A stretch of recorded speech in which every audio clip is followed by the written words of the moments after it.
Cuba is signaling one of its most significant economic shifts in years. With the island trapped in a severe foreign currency crisis and facing shortages of food, medicine, and fuel, the government is using the Havana International Fair to unveil a new package of measures designed to energize foreign investment. Officials say the goal is to expand the operational freedom of foreign companies and streamline a system long criticized for heavy bureaucracy and slow approvals.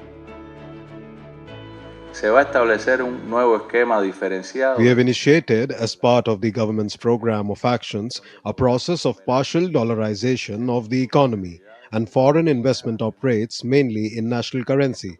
However, as part of this process of partial dollarization, it has been identified as desirable for them to be able to operate in both currencies flexibly so that, according to their needs, they can generate operations in different sectors of the economy. De este proceso de dolarización parcial. The reforms mark a clear departure from Cuba's traditionally rigid Soviet-style investment model. Foreign firms would be allowed to operate and pay employees in US dollars, hire workers directly, manage bank accounts abroad, and import their own fuel when supplies run short. Procedures that once took weeks are being cut down to days, and Havana says it wants foreign capital to play a greater role in its banking and financial sector, a space historically shielded from outside influence.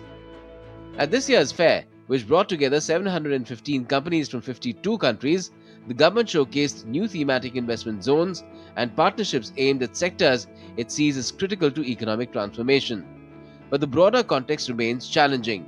A plunging peso, record migration, and tightened US sanctions continue to weigh on investor sentiment.